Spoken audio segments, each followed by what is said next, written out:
Friends, कैसे हैं सब फ्रेंड्स? लाहौर में इतना प्यारा मौसम है, आज बारिश होने वाली है, बहुत ही प्यारा नज़ारा है।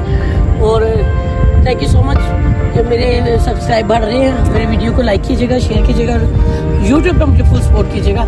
I love you so much.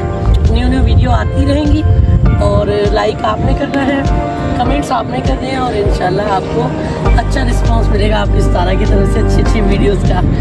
तो थोड़ी देर बाद प्लान करते हैं, कुछ लाहौर से बाहर निकलते हैं, आपके लिए चेंज मारते हैं, कुछ चेंजिंग लाते हैं। और इस टाइम बादल गरज रहे हैं और बहुत इतना प्यारा मौसम है। ओके फ्रेंड्स, मैं गाड़ी में जाने लगा हूँ और आ जाए मेरे साथ, गाड़ी ड्राइव करते हैं। और बहुत प्यारा मौसम है, ऊपर वेदर चेक करें, इतना कूल वेदर है। एंजॉय कर रहा हूँ, इस टाइम बाहर आया हूँ और इस टाइम वो यहाँ पे हॉर्स भी फिर रहे हैं, वो सब करना हॉर्स का। वाह, और ये देखो वो देखो